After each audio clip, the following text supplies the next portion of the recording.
Hello, I'm Pam of healingstars.com, and this is the picture as we start the week in London, set for 8 o'clock in the morning.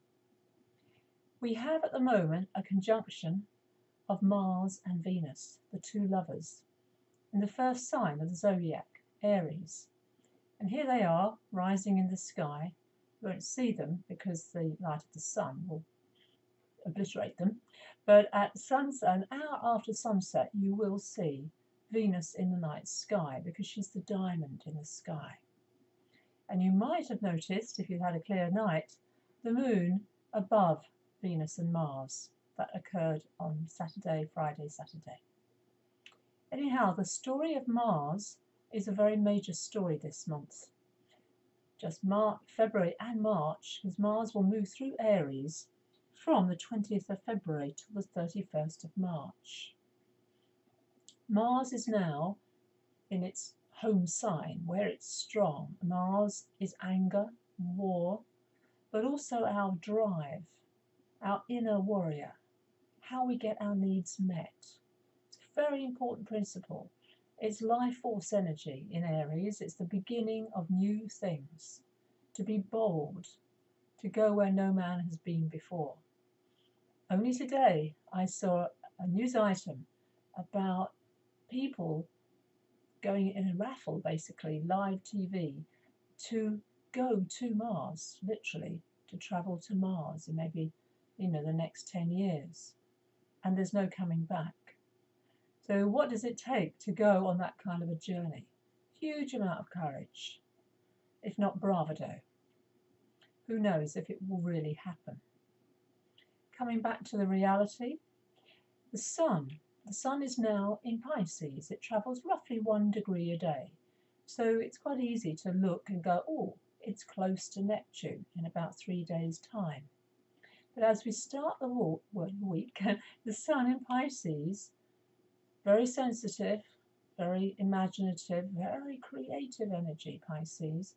It is an exact right angle to Saturn, the practical, manifesting energy of Saturn. Saturn is also very grounding. So the sun is saying, I've got these lovely ideas, this great creative project. And Saturn says, okay, let's make it real. So it brings us down to earth, down to ground. And that's a good thing, I would suggest, because once the sun joins Neptune, and the day of the week, the biggest day this week is Thursday, we need that practical groundedness. The moon starts off in a very good sign in Taurus, where it is exalted. But it's interesting, on Monday, the moon will create a right angle to Mercury, also in a fixed sign. In these weekly forecasts, I don't go moon every single day because it gets very complicated. I want you to see the overall picture of the week. You may notice also this beautiful blue line, this trine, the flow of energy that's also starting to occur with Venus and Mars, both of them, and Saturn. They're both, Venus and Mars are in a fire sign, and so is Saturn. So it means that we can have these great visions, these great hopes for the future, Aries, plans, projects, and Saturn is helping. Very, very constructive. As we go through the week, Tuesday, Venus will create an exact right angle, trine flow to Saturn. A very good day to put your creative project in some form, whether that's a notebook, whether it's a painting, a drawing, a doodle, any kind of plan for something creative. The half moon occurs, the waxing half moon occurs on Wednesday. It actually occurs later in the day at 17:13 in Gemini. Notice on Wednesday the moon will also go opposite Saturn. It's always emotionally, it happens 4 times a month. Basically, the moon contacts Saturn in some way. You may have that in your birth chart. It's very common. So it's also, as I said, the practicality and groundedness of the future. Sagittarius is a future orientated sign. It looks upwards in the sky like the archer. And it's a good thing to be looking up into the sky at this time, because the sky is holding great beauty throughout the next month or two. Here we have it, Thursday, the crucial day of the week, Neptune and the Sun. Now when the Sun is joined to Neptune, Neptune is to do with fog, to do with illusion. It's the god of the ocean. Things aren't always as they seem. It's extremely good for meditation. It's extremely good for quiet time.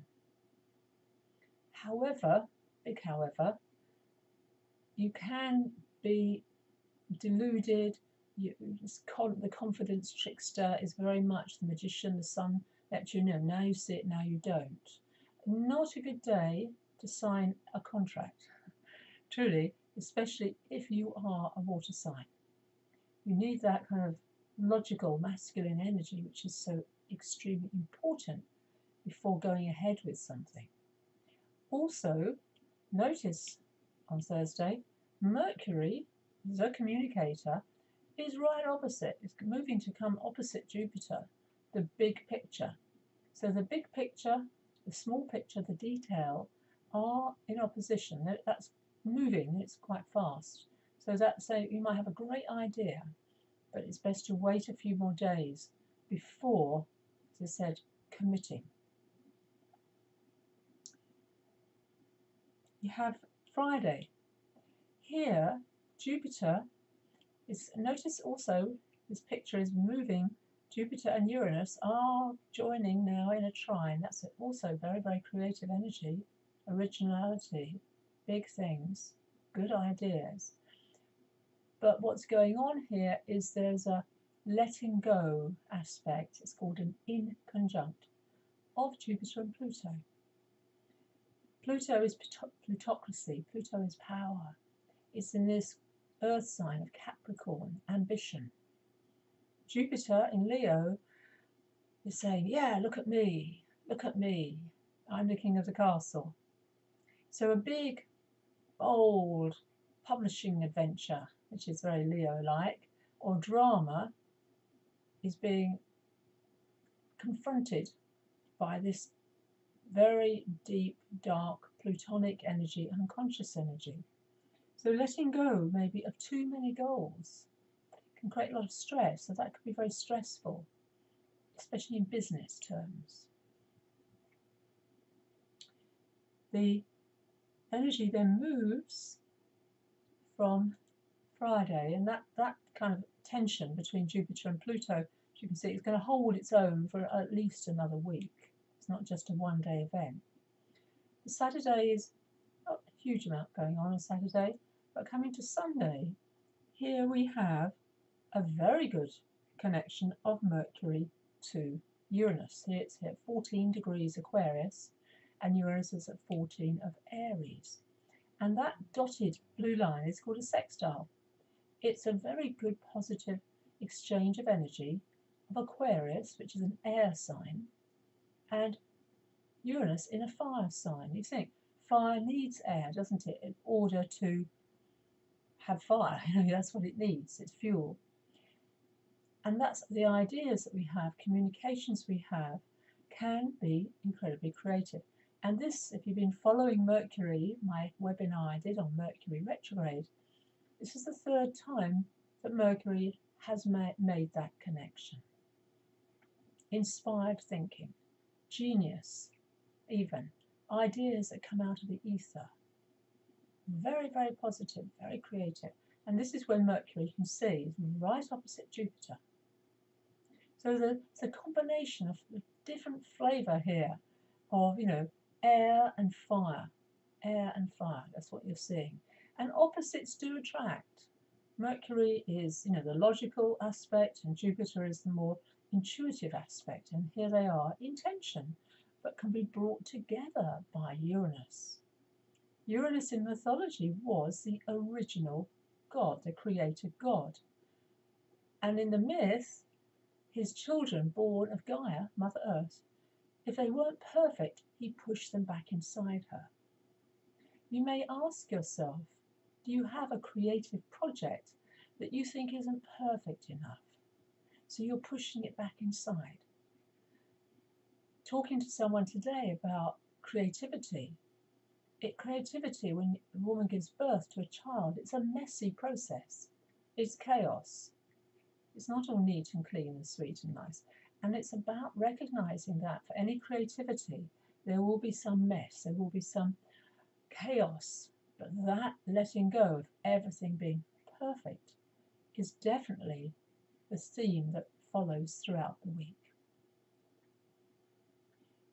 March is going to be a big month, I can tell you, and I've already planned my next webinar. Please sign up on my website, healingstars.com, and I'm giving a webinar on the eclipse and the spring equinox, and they are both happening on the 20th of March. There's lots of big events, so please sign up on my website and look forward to the coming week. May it be a good one for you.